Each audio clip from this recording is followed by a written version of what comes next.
आचरण। ओम नमः सिद्धेभ्यः।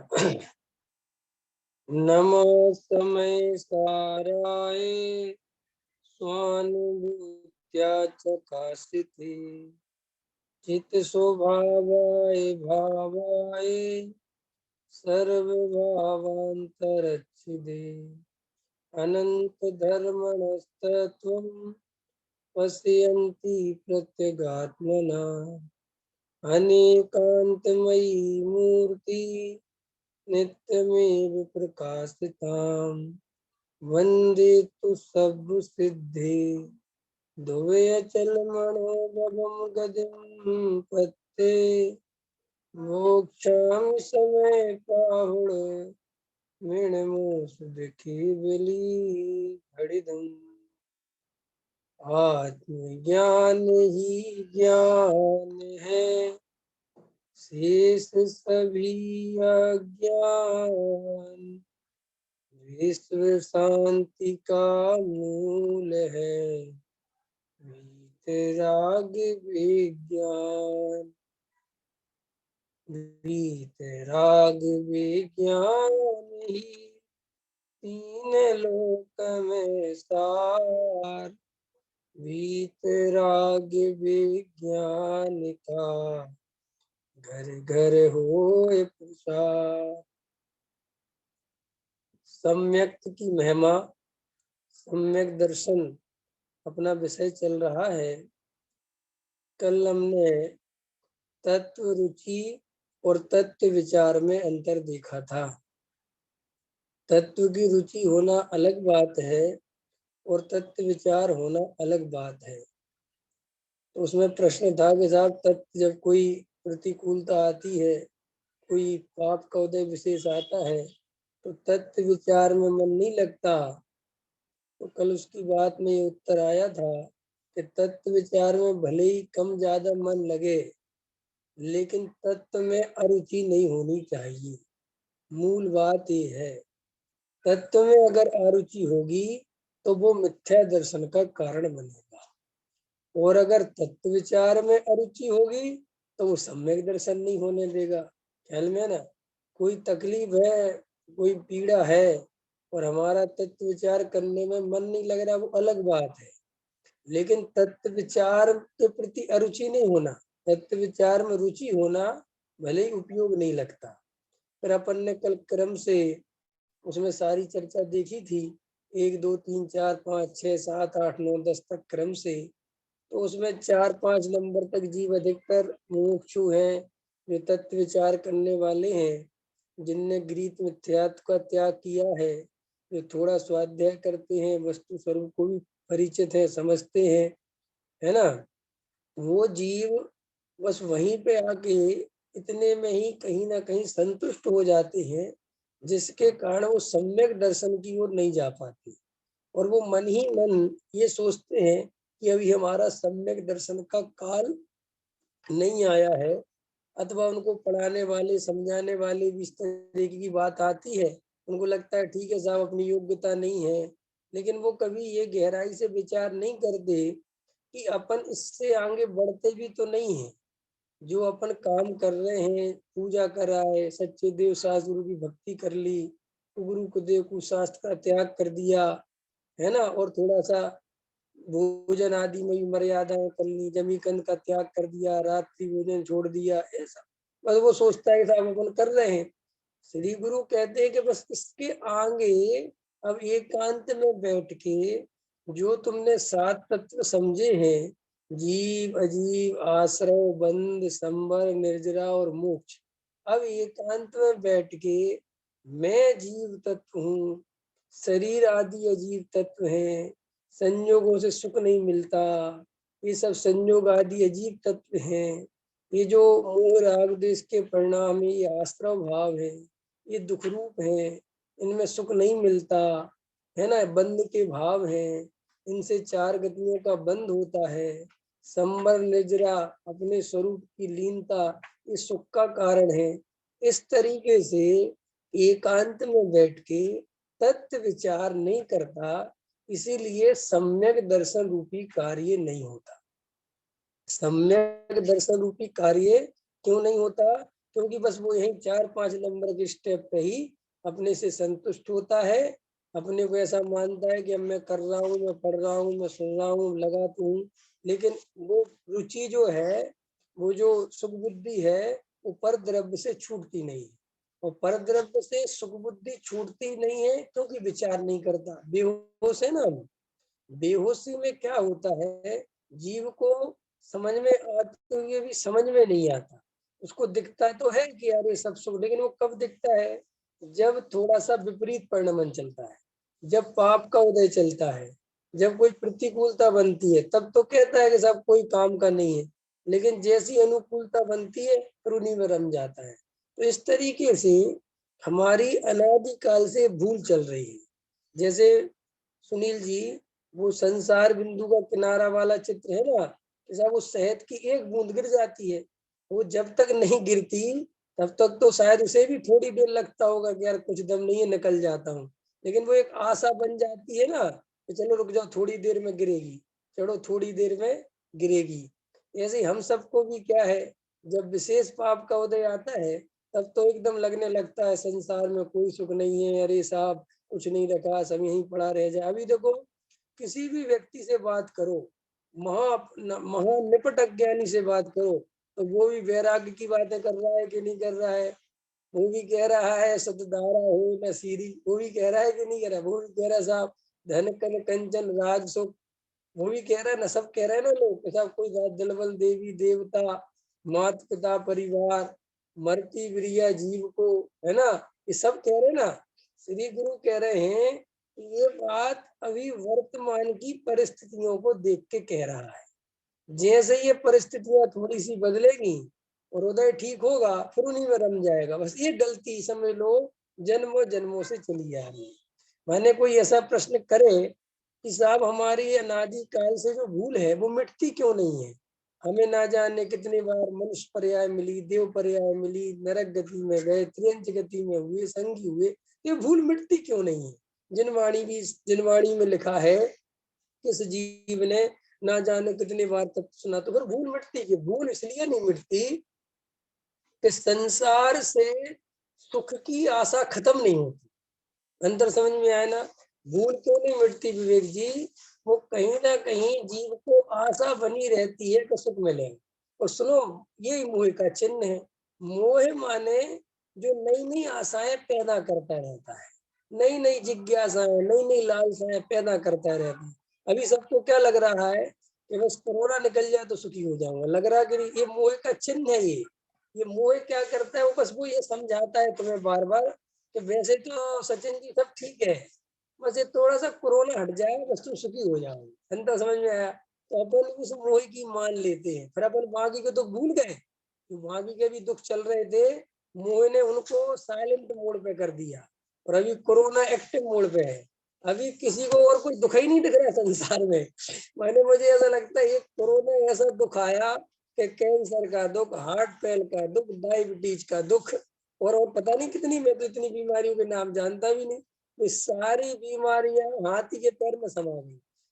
अब डायबिटीज वाले को डायबिटीज बढ़ जाए इसका डर नहीं लगता, कोरोना नहीं हो जाए इसका डर लगता है। बीपी वाले को हार्ट फेल नहीं हो जाए इसका डर नहीं लगता, और कोरोना का डर लगता है। तो इसका अर्थ ये है कि वो हमसे ऐसी ही जिंदगी भर जो है मेहनत करवाता है। इसके लिए जो अमृतचंद आचार्य समय सार की आत्मख्याति में कहते हैं कि ये मोह रूपी पिशाच सारे जगत से समझ लो, है ना, भार वहन कराता है, धुलवाता है, कोलू की बैल की तरह घुमाता है। तो वो सब हमारे साथ हो रहा है। वर्तमान में जो दुख आता है, मोह वहां से आंसर देता है कि बस भाई तू ये दुख हटा ले, फिर सुखी सुख है। जैसे मान के चलो गरीब आदमी के पास पैसा नहीं है, तो मोह कहता है कि भाई तू पैसा कमा ले, कहीं से पैसे का जुगाड़ कर ले, फिर सुखी सुख है। अगर शरीर में रोग आता है तो मोह कहता है कि बस ये रोग दूर कर ले, फिर सुखी सुख है। ख्याल में है कि नहीं आया? प्रमोद जी समझ में आ रहा कि नहीं आ रहा? ये मोह हमें इस तरीके से बार बार भ्रमित करता है। टोडरमल जी साहब ने भ्रम को दूर करने का उपाय भ्रम को ही दूर करना लिखा। ऐसे ही मोह को दूर करने का उपाय मोह को ही दूर करना है। बार बार आपको विचार करना पड़ेगा कि ये बार बार मीठी मीठी बातें देता है, बार बार मैं इसकी बातों में आ जाता हूँ। कभी कहता है पैसे से सुख होगा, कभी कहता है तुम्हें अच्छी पत्नी नहीं मिली तुम इसलिए दुखी हो, अगर तुम्हें बहुत अच्छी पत्नी मिलती तो तुम सुखी हो जाती। तो ये जीव सोचता है कि चलो अब इस जन्म में तो जो गलतियां हो गई गलती हो गई, अगले जन्म में अच्छे पुण्य करेंगे तो बढ़िया देवांगनाएं वगैरह मिलेगी तो सुख हो जाएगा। ऐसे पत्नियां भी सोचती है कि इस जन्म में थोड़ी गलती हो गई तो पति देव सही नहीं मिले, वहां की अगले जन्म में ठीक ठाक व्यवस्था कर लेंगे। तो ये मोह जो है वो सारे तरफ से चारों ओर से कहीं ना कहीं पर द्रव्य में सुख की कल्पना कराता रहता है। इसका नाम है मोह। मोह की परिभाषा बोलो प्रमोद जी, क्या है मोह की परिभाषा? जो पर द्रव्य में सुख की कल्पना कराता है उसका नाम मोह है। और ये मोह के वशीभूत होकर, अब इसको आगे बढ़ाओ, फिर ये क्या करता है कि मोह पर द्रव्य में कल्पना कराता है और जीव किसके वशीभूत है? मोह के वशीभूत है। तो ये मोह कहता है कि पर द्रव्य में सुख है, तो ये जीव माने मैं अपनी उपयोग रूपी संपदा को, अपने सारे वैभव को उस पर द्रव्य में दांव पे लगा देता हूँ। माने जो कुछ संपत्ति मिली है, जो कुछ जीवन में शक्तियां मिली हैं, जिसे अमृतचंद आचार्य निज वैभव कहते हैं, है ना, वो वैभव पर द्रव्य में, पुद्गल द्रव्य में पूरी तरह खर्च कर देते हैं। देखो अब ये अपन बचपन से थोड़ी सी यात्रा करें तो आपको बिल्कुल ख्याल में आएगा कि बचपन से लेके अभी तक मात्र सारा उपयोग पर द्रव्य के लिए खर्च किया कि नहीं किया? आपने अगर पढ़ाई भी करी तो काय के लिए करी? मैं सुखी हो जाऊंगा। आपने पढ़ाई के बाद नौकरी की तलाश करी तो काय के लिए करी? कि सुखी हो जाऊंगा। व्यापार किया तो सुखी हो जाऊंगा। शादी विवाह किया तो सुखी हो जाऊंगा। बाल बच्चे करे तो सुखी हो जाऊंगा। बाल बच्चे बड़े हो जाए इसके लिए ताकत लगा दी, सुखी हो जाऊंगा। इनकी शादी हो जाए तो सुखी हो जाए। गजब की बात है, बाल बच्चों की शादी से ये सुखी हो जाएगा। गजब की बात है कि नहीं? शादी बाल बच्चों की होगी सुखी हो जाएगा। ये मोह की गजब गजब की बात है। आचार्य भगवंत कहते हैं गहराई से विचार करो तो हंसी आती है कि कैसी कैसी कल्पना करते हैं हम बैठे बैठे। देखो अपनी कल्पनाएं देखो, रात और दिन की विचार तो करो, कल्पनाएं सोचो, अपने बारे में सोचो कि हमने कैसी कैसी कल्पनाएं कर रखी हैं। देखो जब बच्चे मिट्टी के खिलौने पे लड़ते हैं तो हम हंसते हैं। सुबोध जी हंसते हैं कि नहीं हंसते? अरे भाई तुम इन क्या है मिट्टी के खिलौनों में उलझे हो। ऐसे ही ज्ञानी हम पर हंसते हैं कि ये भी मिट्टी के खिलौनों में उलझा हुआ है, ये सब संयोग है, इनका वियोग अनिवार्य, कोई दम है नहीं। लेकिन मोह के वशीभूत होकर और लड़ता है जमीन जायदाद के लिए, भाई भाई से लड़ रहे हैं सारी दुनिया में। कोर्ट कचहरी चल रहे हैं, केस हो रहे हैं, अदालतों में पेश हो रहे हैं, कोई विचार नहीं है, कोई अंदर से भाव नहीं है कि भैया हम ये कर क्या रहे। तो देखो क्या कहते श्री गुरु कि तत्व में अरुचि नहीं करना, तत्व विचार में अगर उपयोग नहीं भी लगे तो आगे पीछे लगेगा, डरना नहीं। ख्याल में आया?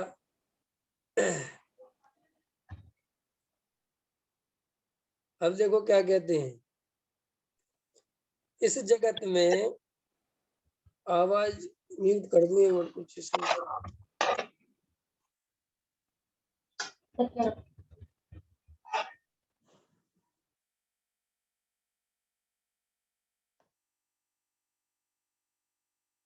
अब सभी म्यूट हो गए ना? सभी म्यूट हुए कि नहीं हुए? आवाज आ रही मेरी? सभी म्यूट हो गए ना? हाँ ठीक है। देखिए पृष्ठ क्रमांक 114, इस जगत में जो आत्मा निर्मल सम्यक दर्शन में अपनी बुद्धि निश्चल रखता है वह कदाचित पूर्व पाप कर्म के उदय से दुखी भी हो। देखो वही बात पुनः पर आ गई जो अपन कल चर्चा ले रहे थे। इस जगत में जो आत्मा माने मैं, आत्मा माने मैं, निर्मल सम्यक दर्शन में अपनी बुद्धि निश्चल रखता है, माने सम्यक दर्शन के साथ रहता है, वेद ज्ञान के साथ रहता है, तत्व के बल से रहता है, बुद्धि को चलायमान नहीं करता, श्रद्धा को डिगाता नहीं है, श्रद्धा को चलायमान नहीं करता, ऐसा जीव वह कदाचित, उसके कदाचित माने कभी, पूर्व पाप कर्म के उदय से दुखी भी हो और अकेला भी हो। दोनों बातें हो गई कि नहीं हो गई? पाप कर्म के उदय से दुखी भी हो और अकेला भी हो। ऐसा लग रहा है गुरुदेव जैसे कोरोना का वर्णन कर रहे हो, नहीं? दुखी भी है और अकेला भी है। यार कोई बेचारा उसके पास जाता नहीं, ख्याल में है कि नहीं है? अभी इसका एक वाक्य बनाया किसी ने, वर्तमान की बीमारी कैसी है, कि वर्तमान की बीमारी ऐसी है, अकेले रहोगे तो बीमार नहीं होगे और बीमार रहोगे तो अकेले रहना पड़ेगा। ख्याल में है कि नहीं आया है? तो यहाँ कहते हैं पूर्व पाप कर्म के उदय से दुखी भी हो और अकेला भी हो। अच्छा बताओ, हम दुखी हो और 10-5 लोग साथ में हो तो क्या हम सुखी हो जाएंगे? ख्याल में है कि ना? मैंने दुखी तो तब भी रहोगे, क्योंकि मेरा दुख कोई दूसरा नहीं भोग सकता, कोई नहीं भोग सकता। ना मेरे पिताजी भोग सकते हैं, ना मेरा बेटा भोग सकता है, ना मेरी पत्नी भोग सकती है। मेरा दुख मुझे ही भोगना पड़ेगा, ये निर्णय करो। पता है इस जीव को ये भी समझ में नहीं आता। हम सबको पता क्या लगता, अरे अपने तो पत्नी है, अपने तो बच्चे हैं, लड़के जवान हो रहे हैं, कोई मुसीबत आएगी तो सामना कर लेंगे। माने इतना ज्यादा मोह का नशा पड़ा रहता है कि ये भी नहीं सोचता कि जब मुसीबत आएगी तो पाप कर्म का उदय सबका अपना अपना आता है, सबका एक साथ थोड़ी आता है। अगर बीमारी आएगी तो मुझे आएगी, अब उसमें क्या तो बेटे कर लेंगे और क्या तुम्हारे जो है घर परिवार कर लेंगे, कोई कुछ नहीं कर लेगा। साहब उठा के अस्पताल में रख देंगे, तो भाई साहब अस्पताल में रखने से सुखी हो जाओगे क्या? ये यही ये जीव को भाई निमित्ताधीन दृष्टि नहीं छूटती। हमें कहीं ना कहीं लगता है, कई पैसे वालों को लगता है हमारे पास बहुत पैसा है और बीमारी आएगी तो अपन तो बढ़िया से बढ़िया हॉस्पिटल में भर्ती हो जाएंगे। वे उस समय ये भूल जाते हैं कि भाई साहब एक से एक राजा महाराजा बड़े बड़े अमीर लोग अभी के अभी चले गए ना, उनके पास पैसे की कोई कमी थी क्या? हर सीताराम येचुरी का लड़का मर गया, अब कोई पैसे वैसी कमी तो होगी नहीं, कोई अस्पताल की कमी तो होगी नहीं, नेता का लड़का है। और कितनी घटनाएं घटती हैं इस जगत में। इतनी ज्यादा क्षणभंगुरता देखते हुए भी मोह पता हमें क्या समझाता है? मोह कहता है नीरज जी, तेरे साथ ये घटना नहीं घटेगी। समझ में है ना नीरज जी? मोह हमसे कहता है कि तेरे साथ ये नहीं होगा, बाकी सबके साथ होता रहेगा। ये मोह है। मोह हमेशा उल्टी विद्या पढ़ाता है। वो कहता है कि ये बीमारी सबको हो रही, तुम्हें नहीं होगी, ये घटना सबके तुम्हारे, बस इससे जिंदा बने सोचता फिर ठीक है, फिर ठीक है। आचार्य कहते हैं बात ये नहीं है, डरने की नहीं है, बात ये है कि तुम्हारी पर्याय दृष्टि नहीं टूटती इस चक्कर में। क्योंकि पर्याय दृष्टि कब टूटती है? जब जीव को पर्याय क्षणभंगुरता का ख्याल में है, जब हमें ये निर्णय बने कि पर्याय क्षणभंगुर है, पर्याय सदाकाल टिकने वाली नहीं है, तो तुम्हारी दृष्टि भी अपने आप, समझ में है ना, वैसी बनेगी। जैसे देखो 10 रुपए का नोट हो आपके पास, तो आपकी दृष्टि अलग होती है, उसको रखने की संभालने का तरीका अलग होता है। और 2000 का नोट हो तो अंदर समझ में है ना, कि जिसका जितना वजन, 10 रुपए गिर भी जाएंगे तो कोई फर्क नहीं पड़ेगा, लेकिन 2000 रुपए गिर जाएंगे तो फर्क पड़ेगा। ऐसे ही श्री गुरु कहते हैं, अगर हमें ये निर्णय बन जाए कि पर्याय क्षणभंगुर है, ये सदाकाल रहने वाली नहीं है, तो जीव गारंटी से पर्याय दृष्टि छोड़ दे। लेकिन मोह के कारण बार बार ये स्थिति बनती है कि नहीं नहीं अपने साथ ऐसी घटना नहीं घटेगी, अपन तो बहुत बुद्धिमान है और अपनी तो बहुत पहुंच है और अपन तो हॉस्पिटल में और डॉक्टरों से और मंत्रियों से सब जगह सेटेंगे। ये सब पता है ये पट्टी कौन पढ़ाता है? ये सब मिथ्यात्व पट्टी पढ़ाता है, ये भूल जाता है और इसी चक्कर में ये पर्याय दृष्टि छूटती नहीं। इसीलिए श्री गुरु कहते हैं अगर सम्यक दर्शन हो, पाप कर्म का उदय भी हो, दुखी भी हो और अकेला भी हो, देखो इससे मतलब ये तो समझ में आ गया कि सम्यक दृष्टि के भी दुख होता है। सज्जन जी समझ में आया? सुबोध जी, सम्यक दृष्टि के दुख होता है, लेकिन सम्यक दृष्टि दुखी नहीं होता। दोनों में अंतर है कि नहीं? दुख होता है और दुखी नहीं होता का अंतर क्या है? दुख होता है माने पर्याय संबंधी परेशान होता है, लेकिन उस पर्याय में अपने को नहीं मिलाता, अपना अस्तित्व उससे भिन्न रखता है। वो अंदर से जानता है कि ये वर्तमान पर्याय की अवस्था है, मैं तो इससे भिन्न ज्ञान स्वभावी जीव तत्व हूँ, मैं न्यारा हूँ। ये श्रद्धा उसके बनी रहती है। इसी श्रद्धा का नाम है सम्यक दर्शन। इसी श्रद्धा का नाम है भेद ज्ञान। इसी का नाम है शुद्धात्मा की दृष्टि। इसी का नाम है द्रव्य की दृष्टि। इसी का नाम है ज्ञायक का बल। इसी का नाम है शुद्धात्मानुभूति। ये सब एक ही बातें हैं, क्या इनको कुछ भी जो भी नाम देना हो दो। क्या कहते हैं, तथापि वास्तव में प्रशंसनीय है। और इससे विपरीत जो जीव, अब देखो इससे विपरीत चलते हैं, जो जीव अत्यंत आनंद के देने वाले सम्यक दर्शन आदि रत्नात्रय से बाहे हैं और मिथ्या मार्ग में स्थित हैं, ऐसे मिथ्या दृष्टि मनुष्य भले ही अनेक हो और वर्तमान में शुभ कर्म के उदय से प्रसन्न हो। देखो क्या कह रहे हैं, तथापि वे प्रशंसनीय नहीं है। अभी तुम्हें ऐसे बहुत लोग मिल जाएंगे, शराबी, कबाबी, जुआरी, समझे, महामिथ्या दृष्टि, घृत मिथ्या दृष्टि, वे मस्त हो रहे हैं, सारी दुनिया में त्राही त्राही है और वे बिल्कुल एकदम घूम रहे हैं, कुछ नहीं होता, हमें कुछ होने वाला नहीं है, कैसे ऐसे।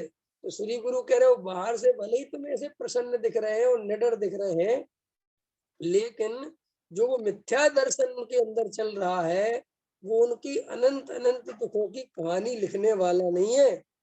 अनंत दुखों की कहानी साथ में लिखी जा रही है।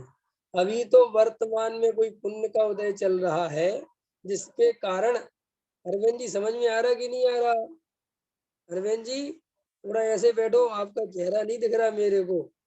ख्याल में, हाँ अब थोड़ा और जगह नहीं है, खिसको थोड़ा सा, ख्याल में है कि नहीं आया? तो गहराई से वो कहते हैं कि वे बाहर से सत्य व्यसनी जी भले ही सुखी दिख रहे हैं, अभी जो है प्रसन्न हो रहे हैं, अभी एकदम मौज में दिख रहे हैं, तो अभी मिथ्या दर्शन के कारण अनंत दुखों की कहानी लिखी जा रही है।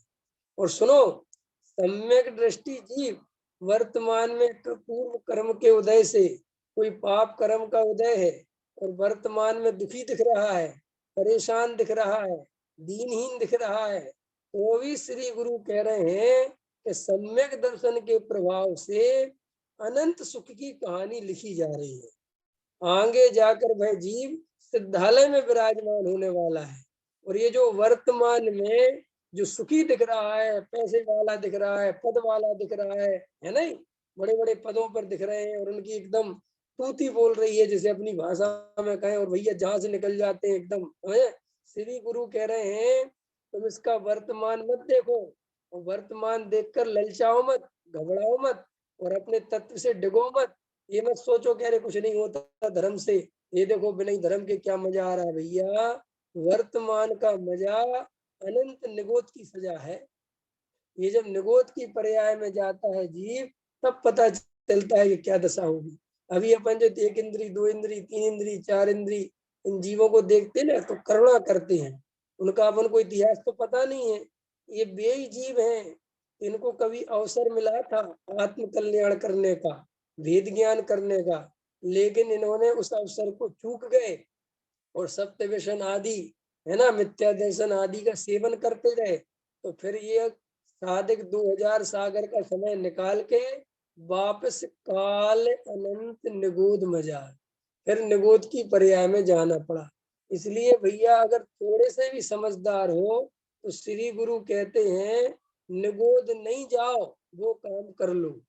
देखो संसार में चक्रवर्ती का पद, इंद्र का पद, कोई भी पद, कोई भी पुण्य, कुछ भी, श्री गुरु कहते हैं वास्तव में सम्यक दर्शन के बिना दुख से बचने का कोई उपाय नहीं है। अगर वो स्वधर्म इंद्र सुखी है तो वो स्वधर्म इंद्र इंद्र के कारण नहीं है, वो सम्यक दर्शन है उसके पास, इसलिए सुखी है। अंतर समझे? अगर भरत जी सुखी हैं तो वे चक्रवर्ती हैं इसलिए सुखी नहीं है। उस चक्रवर्ती पद के बीच में भी भगवान आत्मा की सच्ची श्रद्धा है, अपने त्रिकाली ध्रुव भगवान आत्मा का सच्चा निर्णय है, पर्याय से भिन्न द्रव्य पर दृष्टि है, इसके कारण सुखी है। ख्याल में आया विवेक जी? समझ में आया कि नहीं आया? भाई ये आनंद का मार्ग है। पर द्रव्य से अपेक्षा रखना छोड़ो। पर द्रव्य से जितनी अपेक्षा रखोगे उतना दुख मिलेगा। पर द्रव्य से अपेक्षा बनी हुई है। मैंने कल लिया था ना, सब लोग कहते पति पत्नी की इतनी लड़ाइयां क्यों होती हैं? सारी दुनिया में होती हैं। क्यों होती हैं? क्योंकि एक दूसरे से बहुत ज्यादा अपेक्षा होती चली जाती है, और वो अपेक्षा एक दूसरे की एक दूसरे पूरा नहीं कर पाते। पति पत्नी की नहीं कर पाती, पत्नी पति की नहीं कर पाती, बस ये लड़ाई के कारण है। फिर देखो, और देखो मजेदार बेटा, बाप और बेटे में एक समय ऐसा आता है कि जब विरोध होने लगता है, वे एक दूसरे को पसंद नहीं करते। देखा है तुमने? एक दूसरे पे गुस्सा आने लगती। माने अगर बेटा बैठा हुआ है और वहां आके बाप बैठ जाए, तो बेटे को नागवार गुजरता है, उठ के चला जाएगा या अपने बाप से कहेगा चलो आप तुम इधर से जाओ। क्यों? कि एक दूसरों के अहंकार टकराते हैं। एक दूसरे, समझिए ना, ये अपेक्षाएं पाल रखी थी। वो चाहता है कि पिताजी को इतना पैसा कमाना चाहिए थे, पिताजी को ये काम करना चाहिए था, उनने गलती कर दी, उनने गलती कर दी। उसको पिता की गलतियां दिखती है, ठीक है। और बाप को अपने बेटे के प्रति जो अपेक्षा थी, ये मेरी बहुत विनय करेगा, मेरी बहुत इज्जत करेगा, मेरा बहुत ध्यान रखेगा और बहुत मेरी इज्जत करेगा, प्रतिष्ठा, और वो उल्टा चलता है, तो बाप को उस पर गुस्सा आता है। ये सारे जगत का स्वरूप ही ऐसा जानना, इसमें कोई भेदभाव की बात नहीं है। लेकिन तुमसे मोह हमेशा पता क्या कहेगा? मोह कहेगा नहीं नहीं नहीं, मेरे साथ ऐसा नहीं होगा, मैं बहुत होशियार आदमी हूँ, मैंने अपने बच्चों को बहुत अच्छे संस्कार दिए। भाई साहब, कसायों के सामने संस्कार कुछ भी नहीं कर लेते। ख्याल में है कि नहीं आया? पंडितों के बेटे तो बिगड़ जाते हैं, है? समझ गए नहीं? जिनके घर में महाराज बन गए, चाचा महाराज जी बन गए, ताऊ जी महाराज जी बन गए, वे तो बिगड़ जाते हैं। तुम किन की बात करोगे? संसार, देखो, संस्कार क्या चीज है? संस्कार कोई अनुभूति नहीं है, संस्कार कोई अनुभव नहीं है। संस्कार माने लगातार एक बात बताई गई बताई गई बताई गई, ऐसे रहना चाहिए, ऐसे करना चाहिए, ऐसे पीना चाहिए, ऐसे नहीं खाना चाहिए, ऐसे उठना चाहिए, बस वो सुनते सुनते हो गया। लेकिन वो संस्कार तभी तक काम करेगा जब तक वो तुम्हारे अधीन रहेगा, क्योंकि वो संस्कार तुम्हारा दिया हुआ है। तो जब वो तुम्हारे अधीन रहता है तो वो तुम्हारे संस्कार के अनुसार भी चलता है, क्योंकि अभी उसकी ताकत नहीं है। और जैसे धीरे धीरे उसकी ताकत बढ़ने लगती है, तो वो तुम्हारे संस्कारों की भी हवा निकालने लगता है। वो कहता है तुम अपने संस्कार अपने पास रखो, और फिर वो तुमसे पूछने लगता है प्रश्न, तुम कितने बड़े संस्कारी हो, तुमने अपने समय में क्या क्या किया? क्योंकि हम बेहोश रहते हैं, हम भी अपनी आदतें सुना देते हैं जो हमने किया है जवानी में, तो वो सब याद कर लेता है कि बेटा चिंता मत करो, अब मैं जब हमारा नंबर आएगा, तुम्हारी आदतें तुम्हें सुनाऊंगा मैं बैठ। फिर अपन को चुप रहना पड़ता है। मैंने कई बच्चों के मुंह से सुना, जैसे उनके पिताजी कहेंगे अरे बेटा तुम ये मत खाओ, ये मत करो, तो पता क्या, कब से सुधर गए, कब से साधु हो गए तुम, मुझे बता रहे हो? मैं तुमसे अभी भी कई गुना अच्छा हूँ। तुमने तो क्या क्या किया है मेरे समय में, मुझे मम्मी ने सब बता रखा है, या मुझे बाबा जी ने सब बता रखा है। अब भैया अब क्या करोगे तुम? तो श्री गुरु कहते भैया, ये मुँह तुम्हें कहीं का नहीं रहने देगा, ये मुँह में कल्पनाएं करना बंद करो, ये पागलपन छोड़ो, और कम से कम शांति से भेद ज्ञान करो। अरे कोई द्रव्य तुम्हारे अधीन नहीं है, कोई द्रव्य तुम्हारी इच्छा के अनुसार परिणमन नहीं करता, ये निर्णय करो। और कोई पर द्रव्य हमारी इच्छा के अनुसार परिणमन कर भी जाएगा तो हमें सुखी नहीं बना पाएगा। कितनी देर सुखी रखेगा वो, तुम्हें बताओ, कितनी देर है? चलो अब ये कोरोना चला जाए विवेक जी, तो सुखी हो जाओगे? अभी तो कहोगे हाँ हो जाएंगे, लेकिन गारंटी से अभी जो कोरोना तुम्हें मुसीबत दिख रही है, सो बाकी की मुसीबतें भूले हुई हो। जैसे ही कोरोना हटेगा पता तुरंत कहोगे भाई दुकान खोलो। अब दुकान में ग्राहक नहीं आएंगे तो वो मुसीबत दिखने लगेगी कि यार इससे चलो हमारे क्या होता है तुम्हें, बोलो। अब ये वो कहेंगे अब ये मुसीबत आ गई, अब वो मुसीबत दूर करो तो दूसरी आ गई। कभी कभी लोगों की मुसीबतें देखते तुम, दुकान नहीं चले तो परेशान, ज्यादा चलने लगे तो परेशान। वे कहते भाई साहब मेरे चैन ही नहीं मिल रही, इतनी ज्यादा चल रही। अब बताओ कितनी इच्छा तेरे अनुसार परिणमन करे। पत्नी ज्यादा सुनने लगे तो परेशान, नहीं सुने तो परेशान। संसार में किस किस के परिणमन करेगा वस्तु, कैसे व्यवस्था बनेगी। श्री गुरु कहते इसलिए ये उपाय सर्वथा झूठे हैं। सिखा जी समझ में आ रही कि नहीं आ रही बात, पकड़ में आ रही? समझो गहराई से भैया, बहुत मूल तत्व की बात चलती है। देखो ये इसलिए भव्य जीवों को सम्यक दर्शन धारण करने का निरंतर प्रयत्न करना चाहिए। गुरुदेव कहते हैं कि ये इसलिए क्यों, क्योंकि हमने तुम्हें ऊपर कहानी सुना दी कि सम्यक दर्शन वाले जीव के साथ क्या होने वाला है और मिथ्या दर्शन वाले के साथ क्या होने वाला है। इसीलिए हे भव्य जीवों, हम सभी को, आप सभी को सम्यक दर्शन धारण करने का निरंतर प्रयत्न करना चाहिए। जैसा पैसा कमाने का निरंतर प्रयत्न करते हैं, संयोगों को सदा एक सा बनाए रखने का प्रयत्न करते हैं।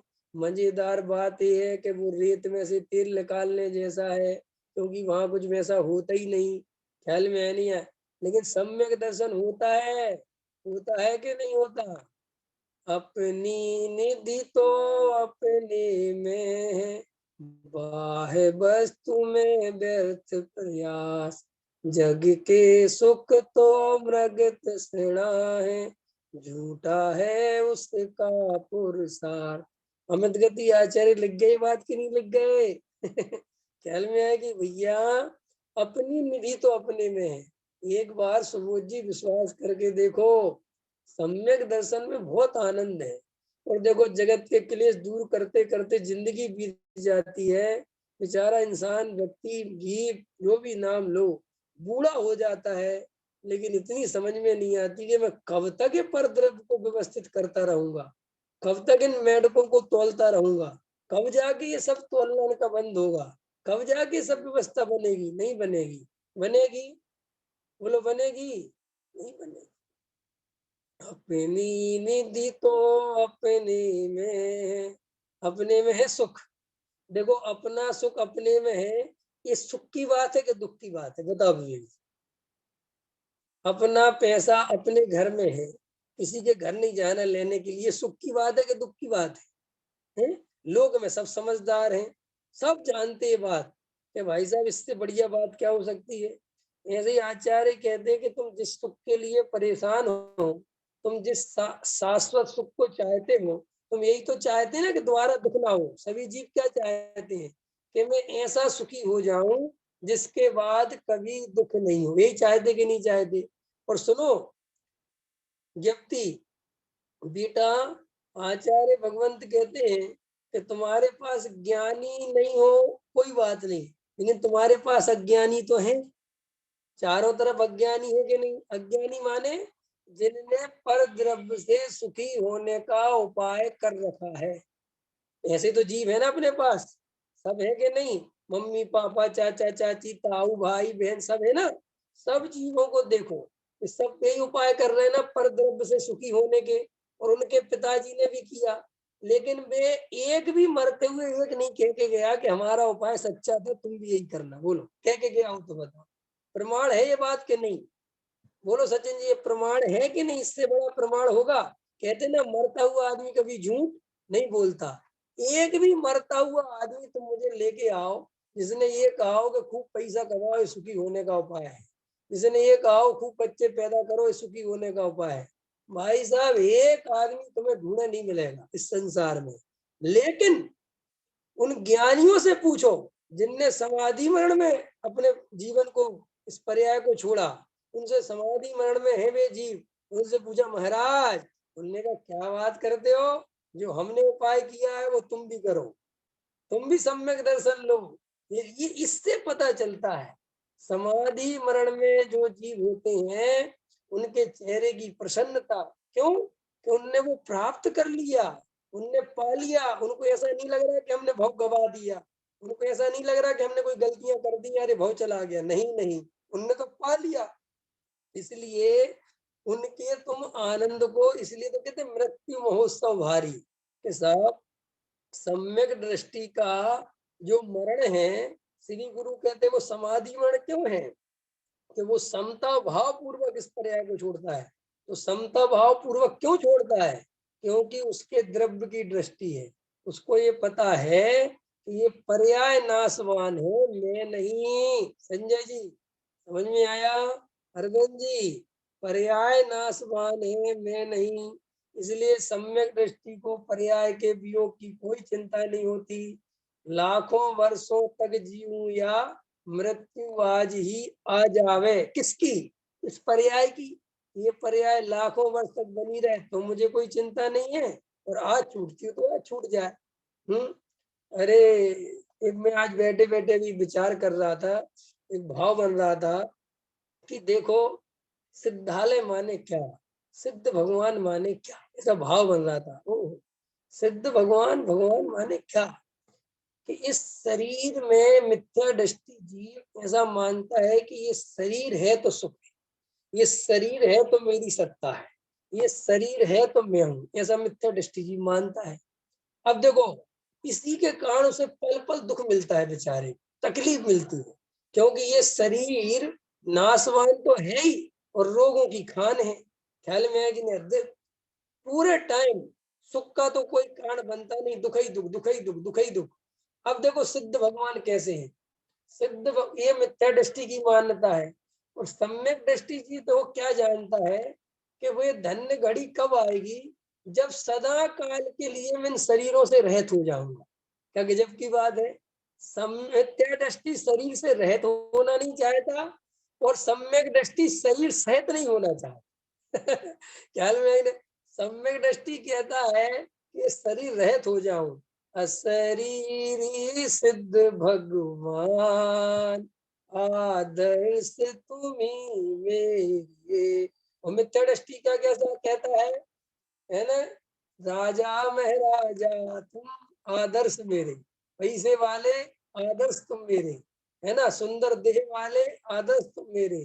तो देखो भाई, जैसे एक लड़की अपना मायका छोड़कर ससुराल जाती है, शादी विवाह होता है, तो वो वास्तव में रोती हुई भी वो रोती हुई भी श्रद्धा में ये देखती है कि अब मैं सुखी होने जा रही हूँ।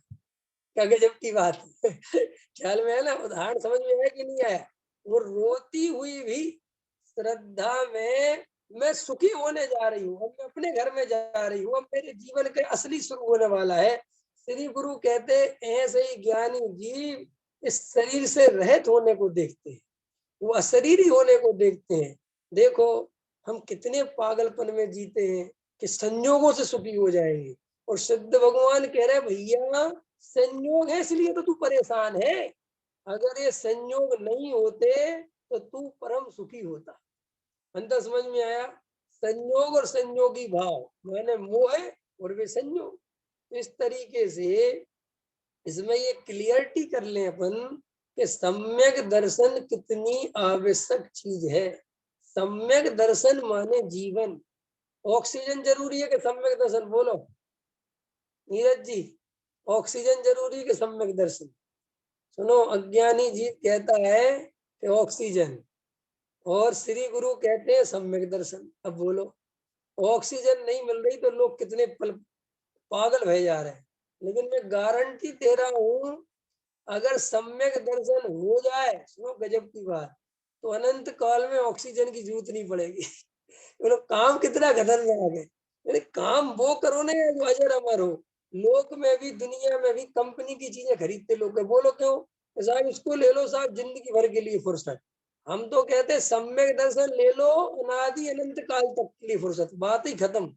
ना अब आदि ना अंत ना कुछ, अब अनंत काल रहिए अनंत अनंत सुखी सुखी सुखी सुखी। तो इस तरीके से इस पैरा में जो सम्यक दर्शन की महिमा चल रही है, तो सम्यक दर्शन क्या चीज है? अरे भाई इसकी महिमा पहचानो।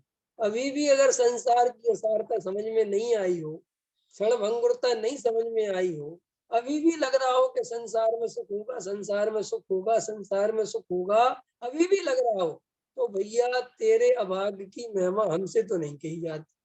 क्योंकि इतनी विषम परिस्थितियों में भी, जैसे इतनी विषम परिस्थितियों में भी वो शहद की एक बूंद की आशा के चक्कर में वहां लटका पड़ा हुआ है और साक्षात देव वहां पर उसको ले जाने के लिए खड़े हुए हैं, फिर भी राजी नहीं होता। ऐसे ही श्री गुरु कहते हैं, इतने विषम परिस्थितियों में पूज्य गुरुदेव श्री के द्वारा तत्व ज्ञान तेरे हाथ में है और वो कह रहे हैं पुकार पुकार के कि भाई सम्यक दर्शन ले ले, वेद ज्ञान कर ले, आत्मानुभव कर ले, तत्व विचार कर ले, यहाँ कुछ नहीं रखा, यहाँ सब नाशवान है। फिर भी अगर तू नहीं सुनता तो तेरे अभाग्य की महिमा हमसे नहीं की। टोडरमल जी साहब कहते हैं, कोड़ी को कोई अमृत पान कराए और वो अमृत पान नहीं करे तो हम क्या करें। ऐसे ही श्री गुरु कहते हैं, इस भीषण काल में इतनी दुष्टम दुष्टम स्थिति में चारों तरफ हाहाकार मची है और ये जीव तत्व ज्ञान को लेके बैठा है, बस पीने की बारी है। देखो नीरज जी, लेके बैठा है माने समझ लो गिलास में भरा हुआ है वो अमृत, अब बस पीना है। अब श्री गुरु कह रहे हैं और बिल्कुल जल रहा है, पूरा शरीर गर्म हो रहा है, उसके बाद भी उस अमृत का पान नहीं करे तो क्या करे, ने? क्या करें। ऑक्सीजन का सिलेंडर रख के बैठा और ऑक्सीजन के लिए मरा जा रहा हूँ और लगा है नहीं नाक में, तो बोले तुम कहोगे पागल वागल है कि भाई लगा इसको। ऐसे ही श्री गुरु कहते हैं, ये जो तत्व ज्ञान मिला है, ये जो भेद ज्ञान मिला है, जो तत्व की बात मिली है, अब अभी प्रयोग नहीं करोगे तो कब करोगे। ये प्रयोग का समय आ गया, बता दोगे जी कि नहीं है कि नहीं साहब, आपने कल बताया 2 महीने और निकाल लें हम, बस फिर बढ़िया दुकान चलाएंगे। ओ श्री गुरु कहते भैया, अभी इसका मतलब संसार का दुख समझ में नहीं आया, अभी भी तुम्हें संसार की प्रतिकूलता से निर्णय नहीं बना कि यहाँ सुखी होने का कोई उपाय नहीं है। क्षण भर में मौत हमसे सब कुछ छीन सकती है और छीन रही है लोगों का। कितने घरों के दीपक बुझ गए, ये दिख रहा है कि नहीं दिख रहा, फिर भी मुंह कहता है हमारे घर का हम दीपक नहीं बुझने देंगे, हम बहुत होशियार हैं। ऐसे ही वे भी कह रहे थे जिनके घर का बुझ गया, वे भी कल तक ऐसे ही बिल्कुल शांति से सो रहे थे। इसलिए भैया अभी श्री गुरु कहते हैं इस समय है, आज रात में सभी को होमवर्क है, सभी जीव तत्व विचार करेंगे एकांत में बैठ के आधा घंटा 1 घंटा जब मन लगे बैठ। और तत्व विचार की विधि कई प्रवचनों में बता दी है, पीछे के प्रवचनों में भी है। तत्व विचार में सिर्फ 2 ही काम करने हैं, शरीर और एक रागादि विकारी भाव और ज्ञान स्वभावी जीव तत्व। शरीर में नहीं, रागादि भाव मेरा स्वरूप नहीं, वो विकार है, और जो जानने देखने वाला है वो मैं हूँ। ऐसा इन तीनों के बीच में भेद पूर्वक जो ज्ञान स्वभाव है वो है मैं, और उसमें अपनापन करना, इसका बार बार प्रयास करना, बार बार उसकी दृष्टि करना, ये विचार करना, ध्यान लगाना, इसका नाम तत्व विचार में उपयोग लगाना है।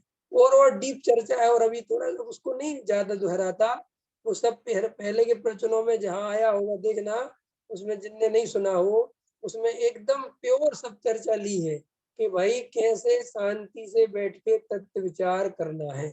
इसीलिए शांति से बैठ के सभी, हम सभी, मैं भी, आप भी, इस समय हमें जो प्रकृति ने संदेश दे रही है वो ये दे रही है कि हे भव्य जीवों, अज्ञानियों को तो कुछ पता है नहीं, और मैं तो बिल्कुल अब समझ लो प्रकोप कर ही रही हूँ, और अज्ञानी का कुछ पता है नहीं, तुझे पता है, तू अगर चाहे तो वेद ज्ञान कर ले और यहाँ से निकल। समझ में आया कि नहीं समझ में आया।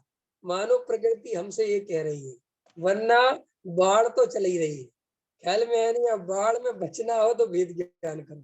देखो भैया, अंतरंग से बचने का उपाय भी वेद ज्ञान है, घबराना मत, और बहिरंग से बचने का भी उपाय वेद ज्ञान।